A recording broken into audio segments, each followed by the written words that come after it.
Bonjour, je suis Julien Lezès, lecteur d'âme et lecteur akashique, praticien énergéticien depuis 30 ans, fondateur de l'Akasha Academy. Bienvenue sur mes discussions podcast. Profitez de ces connaissances et laissez-moi vos commentaires. Imagine ça. Et si comprendre nos relations et résoudre nos conflits était aussi simple que répondre à 2 questions? Pas 10, pas 5, juste 2. 2 questions, ça paraît presque trop simple pour être vrai.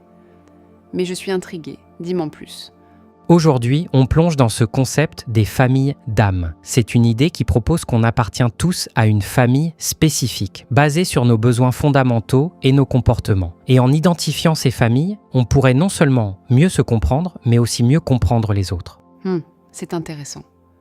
Mais est-ce que ça ne risque pas de réduire des relations humaines, qui sont souvent très complexes, à des catégories trop simples ?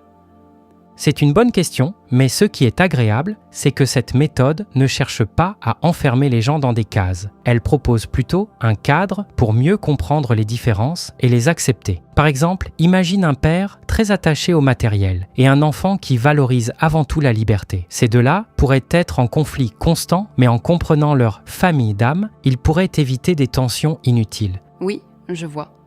Donc, ce n'est pas tant une étiquette qu'un outil pour naviguer dans les relations. Mais est-ce que tu as des exemples concrets où cette méthode a vraiment changé les choses ? Absolument. Prenons l'histoire d'une personne que j'accompagne. Elle travaillait dans un environnement professionnel toxique avec un patron verbalement et physiquement agressif. Elle rentrait chez elle complètement épuisée, incapable de poser des limites. Oh, ça doit être tellement difficile à vivre. Oui, mais grâce à cette méthode, elle a appris à s'affirmer, à dire non et à reprendre confiance en elle. Ce qui est incroyable, c'est que son changement personnel a eu un effet domino. Ses collègues ont remarqué une amélioration de l'atmosphère au travail et l'ont même remerciée. C'est vraiment puissant. Ça montre que ce genre de transformation peut aller bien au-delà de la personne elle-même. Exactement. Et ce n'est pas un cas isolé. J'ai une autre personne qui a utilisé cette méthode pour se libérer de relations toxiques. Oui, je me souviens de son histoire. Elle disait qu'elle avait passé des années à vivre dans la peur, incapable de faire des choses seule. C'est ça. Et grâce à cette méthode, elle a pu dépasser ses peurs et retrouver une forme de liberté personnelle. Elle a même commencé à explorer de nouvelles opportunités qu'elle n'aurait jamais envisagées auparavant. Ce que j'aime, c'est que ces histoires montrent que cette méthode ne se limite pas à résoudre des problèmes. Elle ouvre aussi la porte à une vie plus épanouissante. Oui, et c'est là que réside la vraie force de cette approche. Ce n'est pas juste une méthode pour réparer quelque chose, c'est une invitation à explorer qui nous sommes vraiment et à utiliser cette connaissance pour transformer nos vies. Mais est-ce que tout le monde pourrait vraiment bénéficier de cette approche ?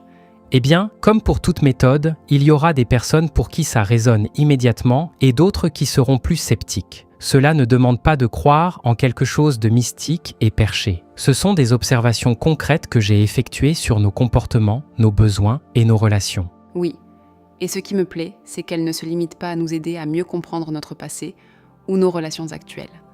Elle nous donne aussi des outils pour anticiper nos relations futures. Par exemple, tu peux identifier la famille d'âme de quelqu'un dès le début d'une relation. Ça pourrait éviter tellement de malentendus et de conflits inutiles. Ça rejoint cette idée qu'en connaissant mieux notre âme, on peut vivre plus pleinement au lieu de simplement survivre. Oui, et ça me fait penser à une chose. Est-ce qu'on n'est pas tous, d'une certaine manière, en quête de cette clarté, de cette harmonie ? Je crois que c'est universel. Et peut-être que c'est pour ça que cette méthode trouve un tel écho dans un monde où tout va si vite, où les relations sont parfois superficielles ou conflictuelles.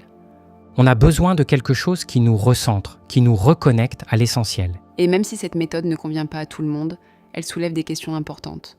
Comment mieux nous comprendre ? Comment mieux comprendre les autres ? Et surtout, comment construire des relations plus saines et plus épanouissantes ? Oui, et ce qui réside la vraie force de cette approche. Ce n'est pas juste la méthode, c'est une invitation à explorer qui nous sommes vraiment et à utiliser cette connaissance pour transformer nos vies. Alors, que ce soit en découvrant notre famille d'âme ou simplement en réfléchissant à nos relations, je pense qu'on a tous quelque chose à gagner en creusant ces questions. Oui, et si cette méthode peut aider certaines personnes à trouver cette paix, alors pourquoi pas ? Après tout, on est tous en quête d'harmonie, non ? Peut-être que la clé, c'est justement de rester ouvert, curieux et prêt à explorer de nouvelles idées. Bien dit. À la prochaine discussion, alors. Oui, à bientôt. Si ce genre de sujet vous intéresse, je vous invite à rejoindre ma communauté privée, Le Refuge. Elle est totalement gratuite. Vous avez le lien dans la description.